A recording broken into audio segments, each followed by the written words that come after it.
Welcome. Welcome. Come on into the room. Today we're going to have a great teaching session. Great to see all you guys flying through here. Excellent. How y'all doing today? Very good. Very good. So before I get started, I always want to thank you. I appreciate you spending some time with me today. As you just saw on the title, our title is The Magic and Power of the Whiteboard. And today what I want to do is give all you folks a glimpse into one of the values that I offer as a State Farm Insurance and Financial Services representative for about 31 years. I started on June 1st of 1988. So what I want to say to you is a few things before I start. My name is Marvin LeBlanc. Some of you know me because you are fellow colleagues of mine that I've met over the decades in various study groups. Others of you are my State Farm customers. Some of you are actually my team members that might be watching me remotely because this is being recorded at a time of COVID. So I am many things to many people. It is true that I'm a #1 Amazon Kindle best-selling author of a book called Come Hell or High Water, Life Lessons from Hurricane Katrina. So me, along with thousands, went through that challenge.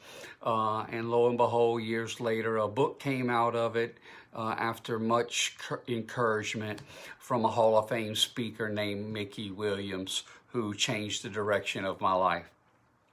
You know, one of the things I'd like to share with you today before we start is I'm holding in my hand a picture of a sign. It's going to be backwards on the broadcast because I was unable to get it to work. But what the picture says, or what this sign says, is when nothing is certain, everything is possible. Think about that. When nothing is certain, everything is possible. And this sign was created in Hurricane Katrina, and this sign was put in their front yard where so many people would pass. And so right now we are living, and you know, it seems like we've been living for a good many years in uncertainty. For me personally, uncertainty after 2005 has become something that I've had to force myself to become comfortable with, because mentally I'm very unsettled whenever I sleep for more than 2 nights in one particular location. I also do not go and sleep in hotels whenever I'm speaking professionally around the country and not be at a higher level because of the issues that I have to continue to deal with as it relates to rising water. And so life is unsettling and life is uncertain. But let me share something with you. So good to see you here, Jeff. Let me share something with you that's not uncertain. Our jobs, hopefully your insurance and financial services professional, if it's not me, our jobs as insurance and financial professionals is to have sometimes tough conversations. Sometimes we have to ask the hard questions because lots of times people are either fearful of what the future will bring, or they're uncertain of even what questions to ask. So today, I want to relieve your mind. I want you to feel this. If you're an insurance practitioner, I want you to think about, well, how does that apply with what I'm doing?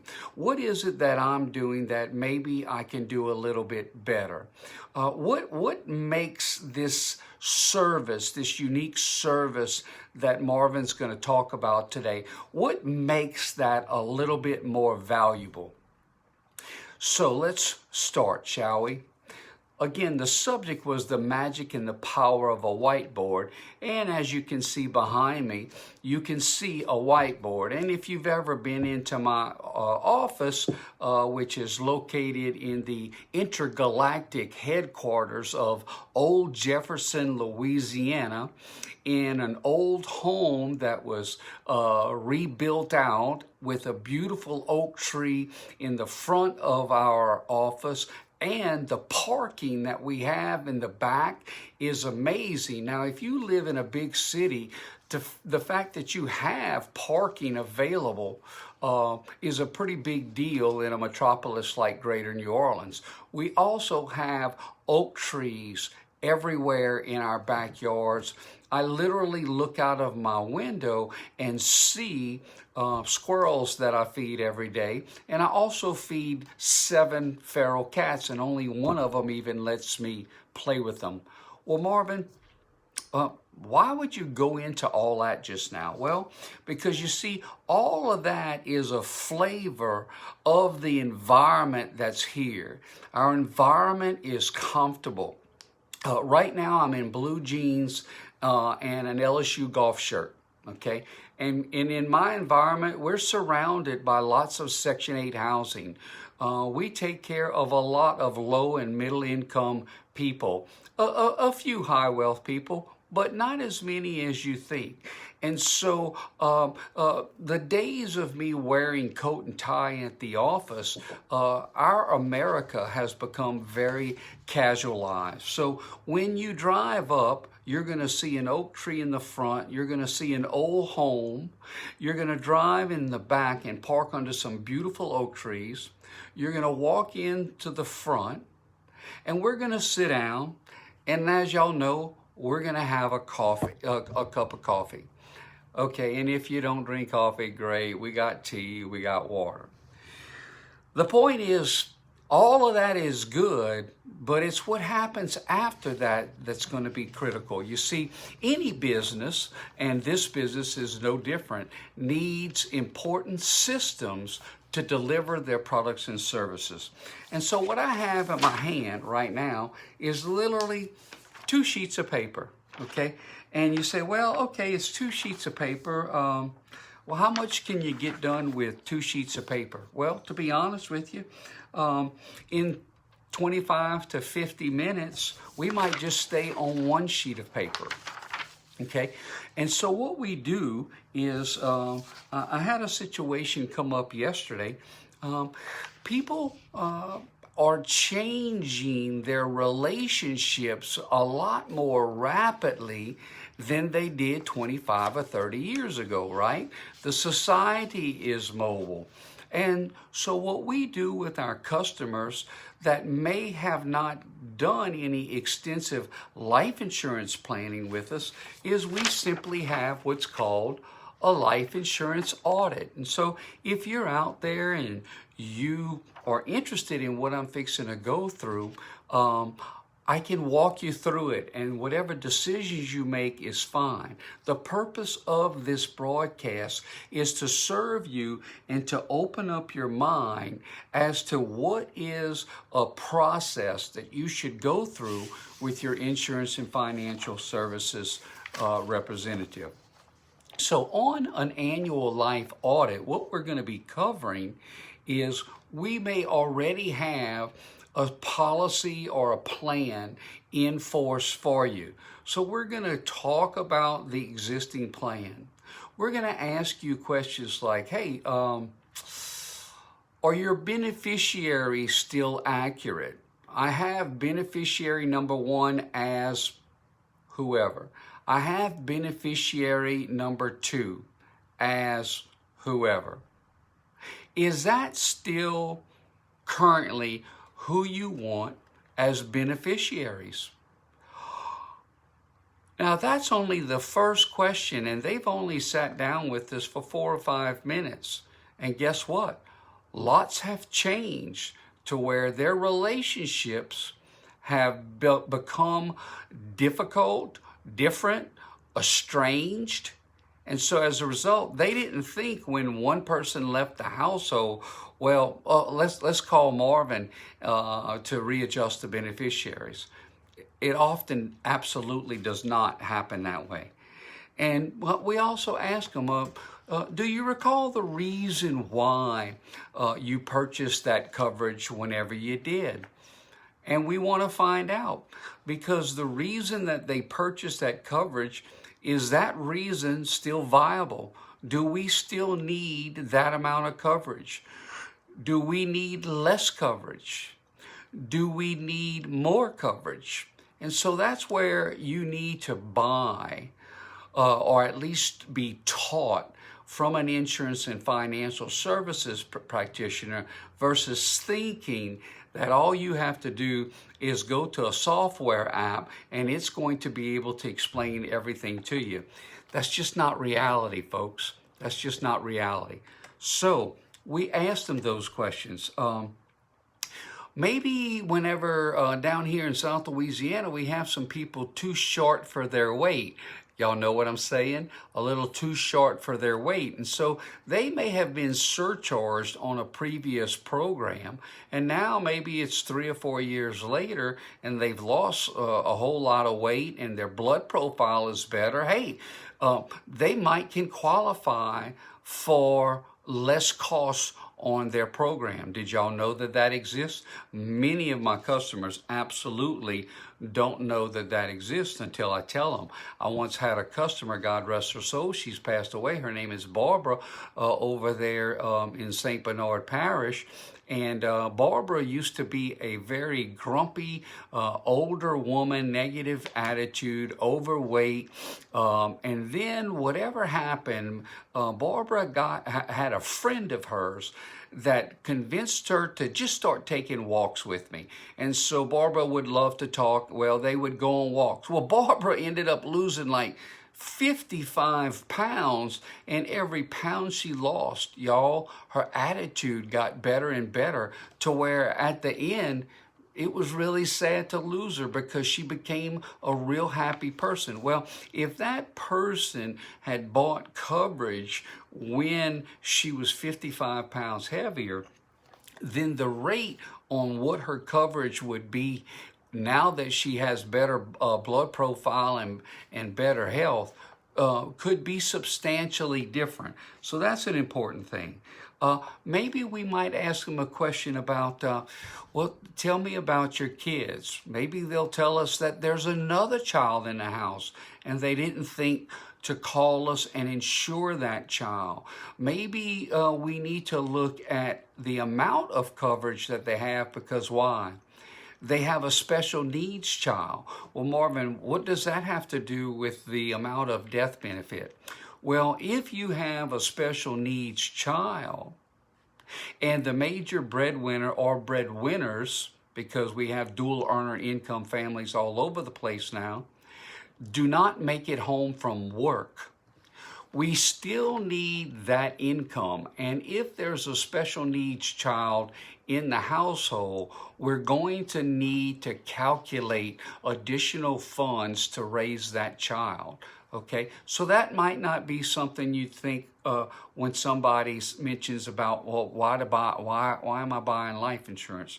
So that's the value of having a cup of coffee with a trusted insurance and financial services representative.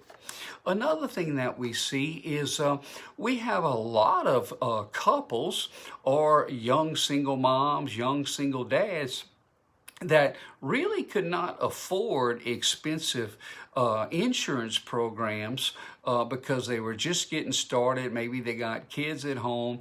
In my particular case, I think I was maybe 19 years old.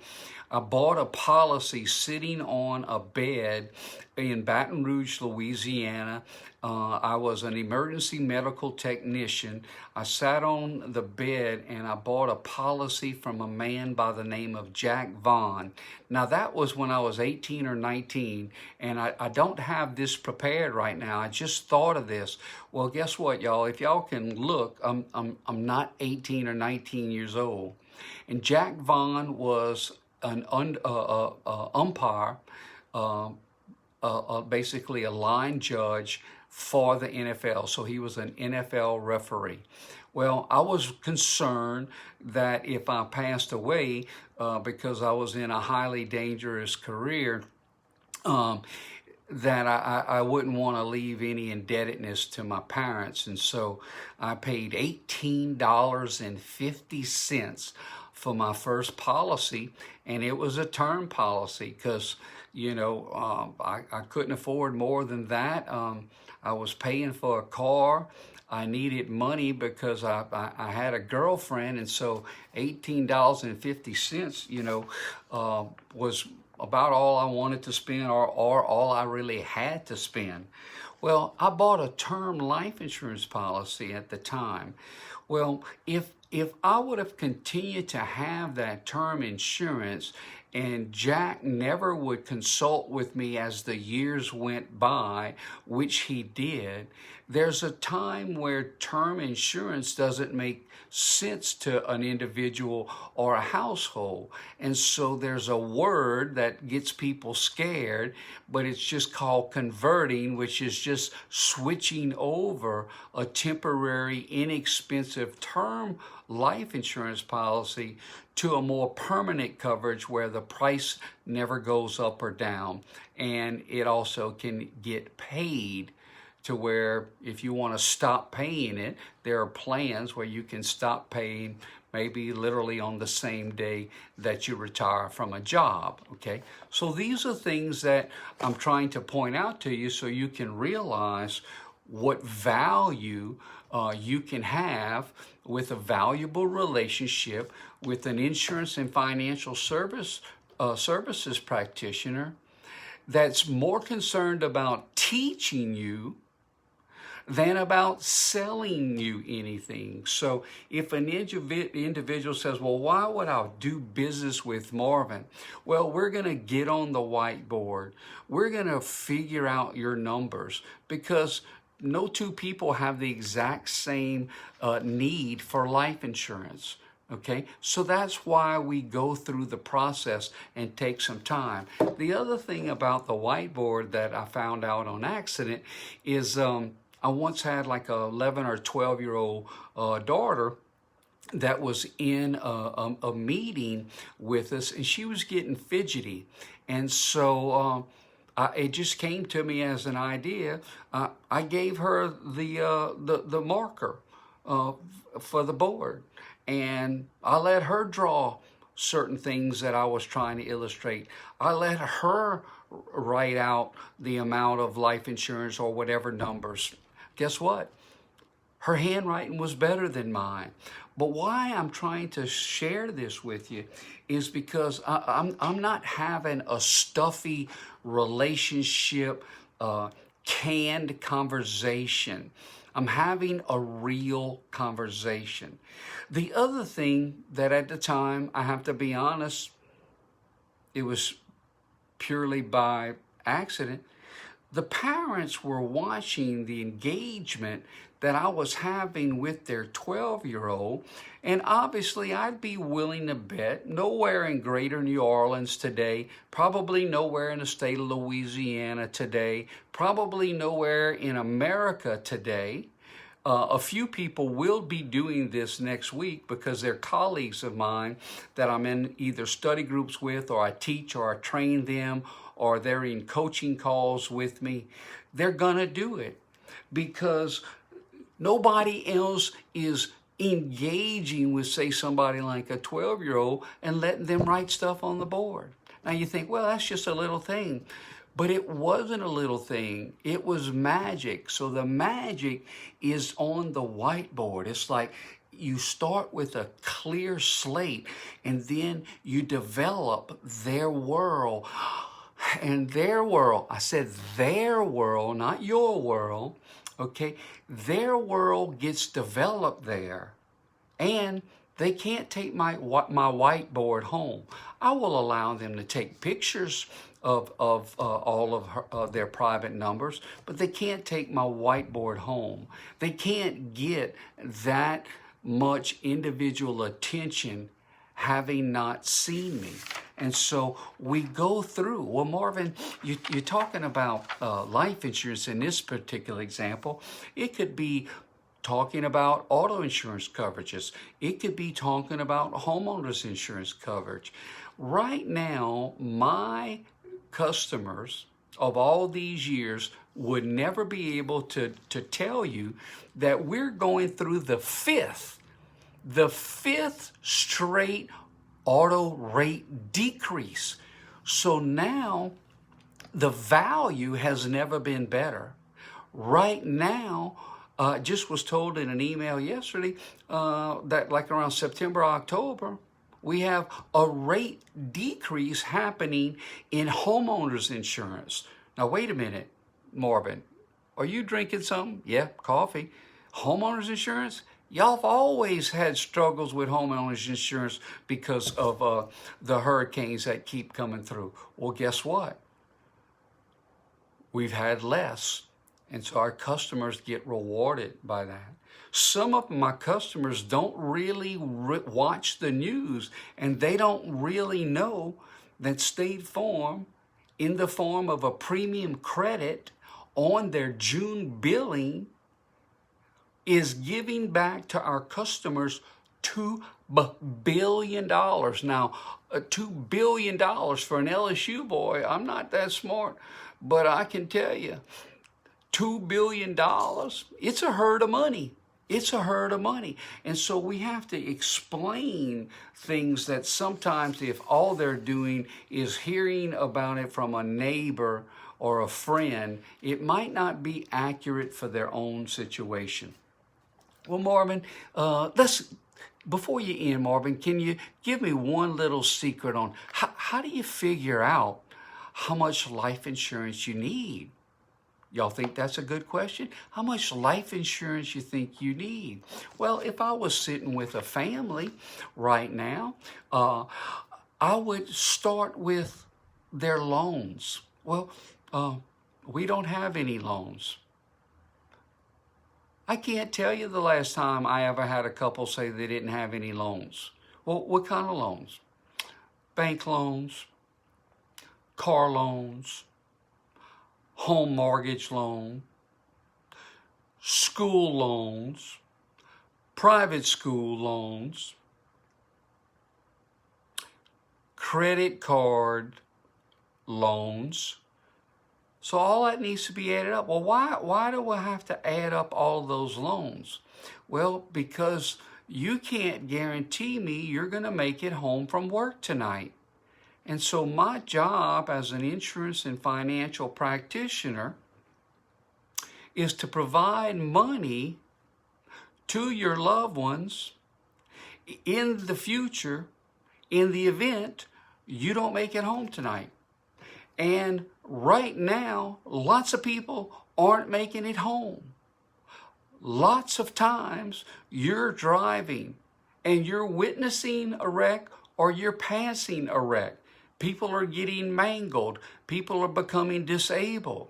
So until you can tell me the date that you're going to die, you're going to need planning. Well, really, why is that? Well, between us girls, let me give you a secret.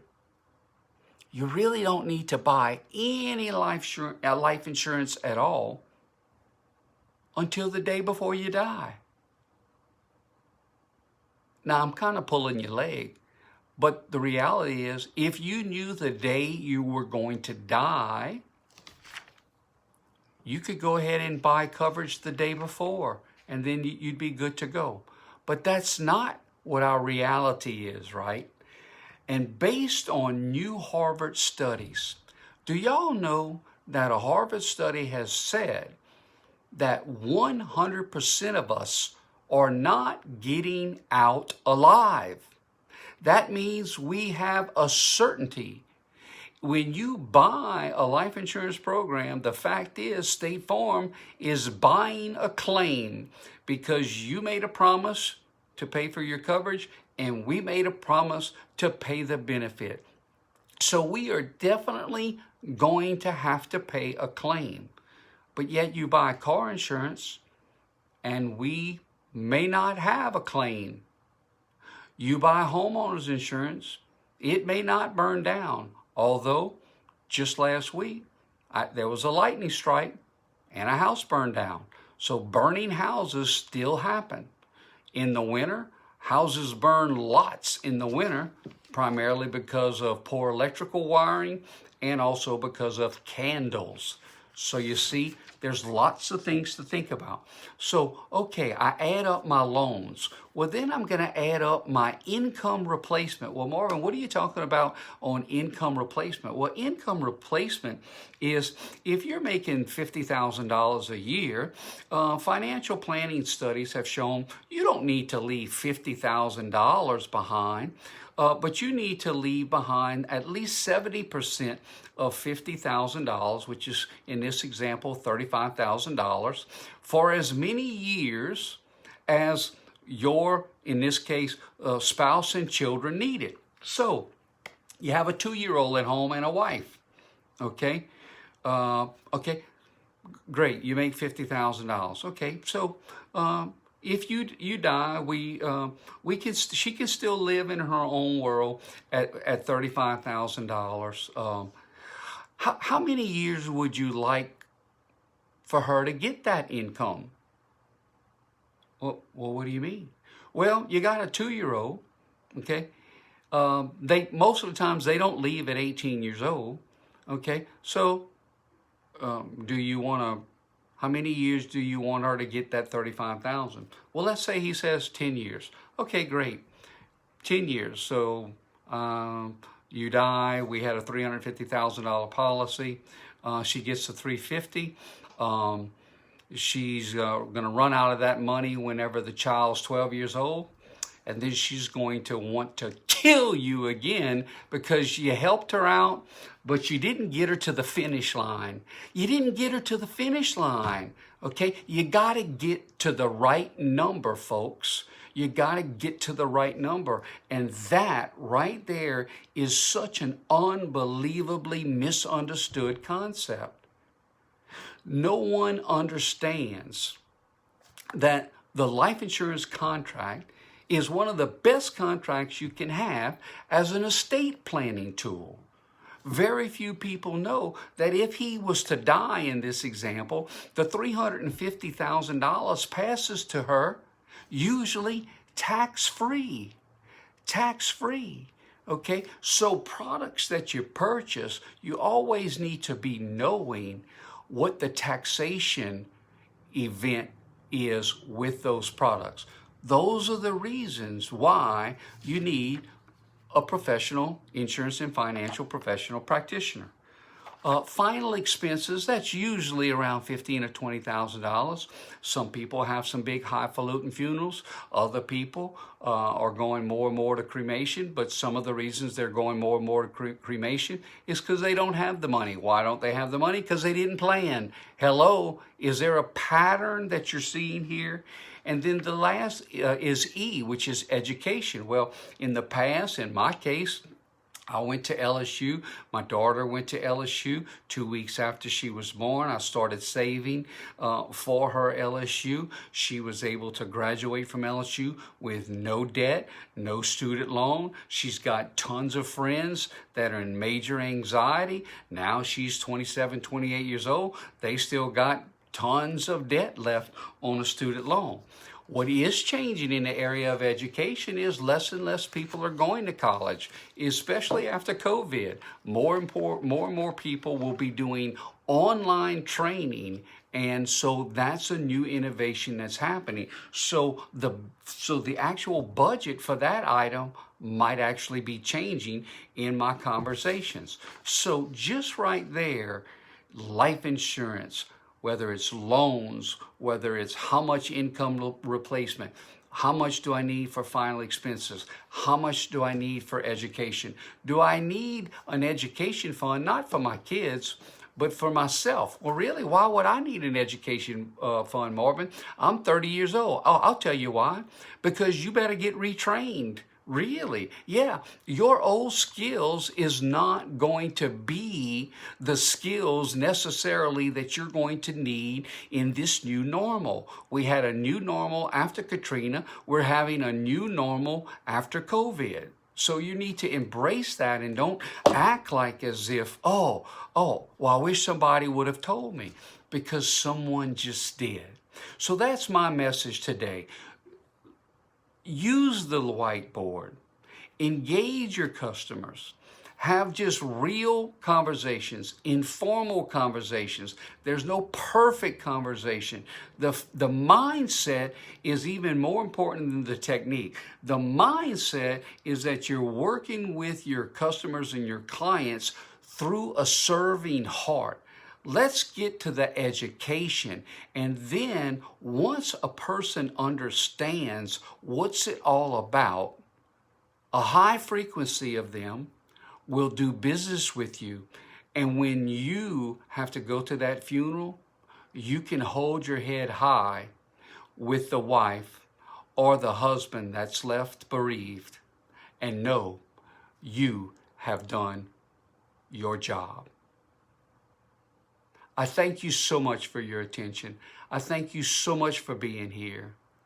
I would be so grateful if you would share this post at the bottom left of your screen. And the reason is, no matter what city or state you are in America, I want someone to hear this message. If there's a practitioner that you need in another state, I have colleagues in all of the states in America, and I can help you. I appreciate you greatly. Thanks so much for stopping by. Please share. My name is Marvin LeBlanc. I'm from South Louisiana. I'm a left-handed, right-brain, fully engaged, fun-loving Cajun man. Peace, love, and a bowl of gumbo wishes to you today. Bye-bye.